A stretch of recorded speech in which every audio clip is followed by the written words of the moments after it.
Assalamualaikum warahmatullahi wabarakatuh. Mungkin sering dari kita itu bertanya-tanya, siapa itu Siddhartha Gautama? Sekitar 6 hari yang lalu, ada salah seorang temanku yang bertanya, Siddhartha, apakah Siddhartha Gautama itu seorang Tuhan? Kalau berdasarkan data-data yang sudah ada, di situ terjawab, Siddhartha Gautama itu sama seperti kita, yakni manusia. Cuman bedanya, beliau itu dikenal sebagai tokoh dari pendiri agama Buddha.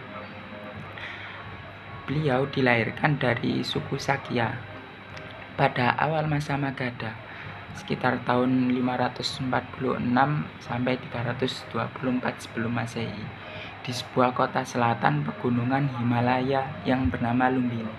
Beliau ini dari segi keluarga itu berasal dari keluarga kasta ksatria.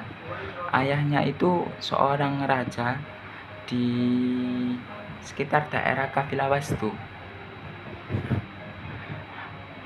Mengetahui beliau ini lahir dari keluarga kasta ksatria, kehidupan awalnya yang penuh kemewahan itu loh, di bawah perlindungan ayahnya ketika Siddhartha melihat kenyataan kehidupan sehari-hari masyarakat umum yang sangat berbeda dengan kehidupannya.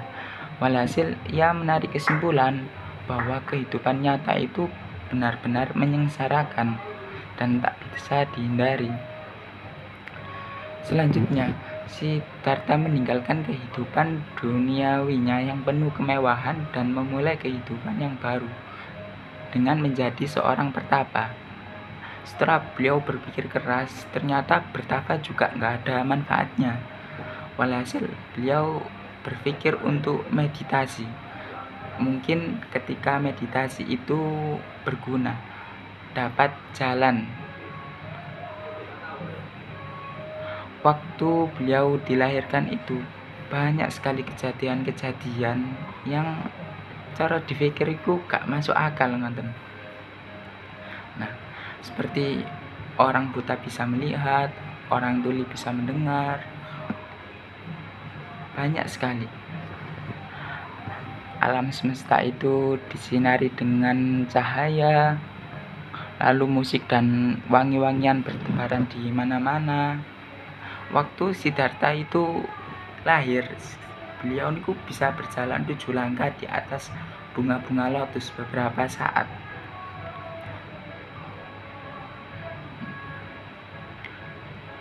Dari peristiwa ini, banyak orang suci itu mengatakan banyak mukjizat yang terjadi atas kelahiran Buddha ke dunia ini. Pada saat Maya, yakni nama ibunya, itu mengandung beliau, ia itu bermimpi bahwa ia dibawa ke Himalaya oleh para malaikat, dimandikan dengan air suci dan ditempatkan pada dipan yang terbuat dari emas.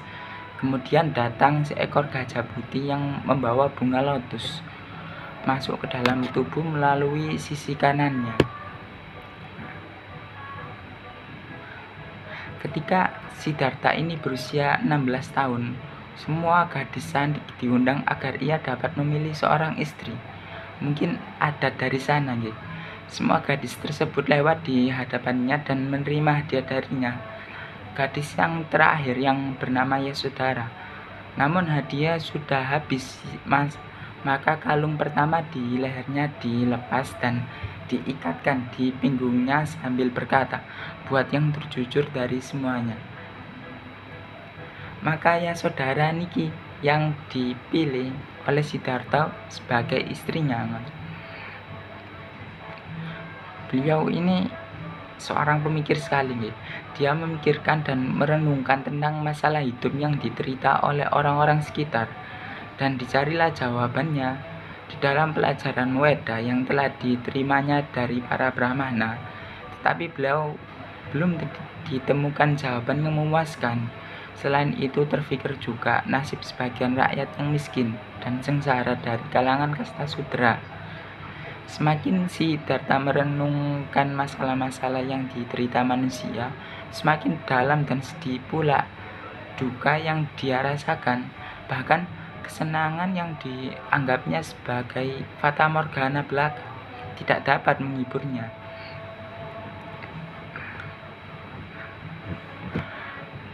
Dapat dikatakan beliau ini mendapatkan puncak pengetahuan dari usahanya sendiri.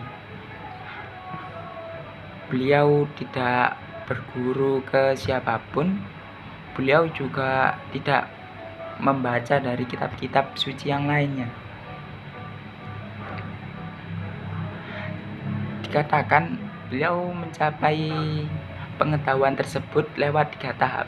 Ia mendapatkan pengetahuan dari kehidupan terdahulu, menjadi maha tahu dengan apa yang sudah terjadi. Ia dapat pengertian tentang pangkal yang bergantungan, yang menjadi awal segala kejahatan.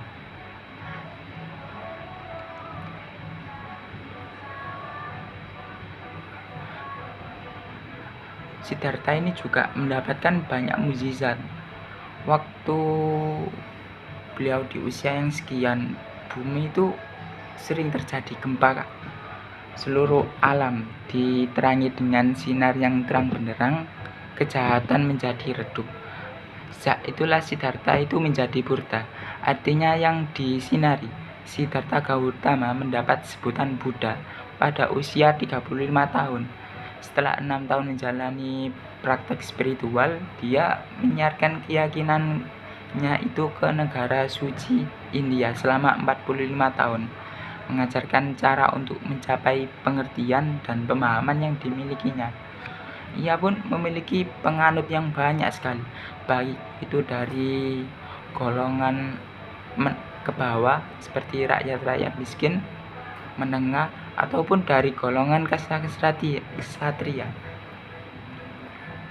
Ketika Buddha berusia 80 tahun, ia wafat dan masuk ke nirwana di Kusinara. Tubuhnya dikremasi dengan upacara besar, kemudian abunya itu digunakan sebagai jimat yang dibagi menjadi 8 bagian, dibagikan ke seluruh pemimpin bangsa yang mendiri stup atau dangona pagoda di negara-negara yang menganut Buddha, menuntut agar setidaknya itu memiliki 1 bagian abu jimat dari Buddha. Sekarang kita masuk ke perkembangan agama Buddha. Agama Buddhanya ini mendapatkan perolehan namanya karena disematkan dari Siddhartha Gautama tadi, disematkan pada nama lakopnya. Agama Buddha ini mulai berkembang pada abad ke-6.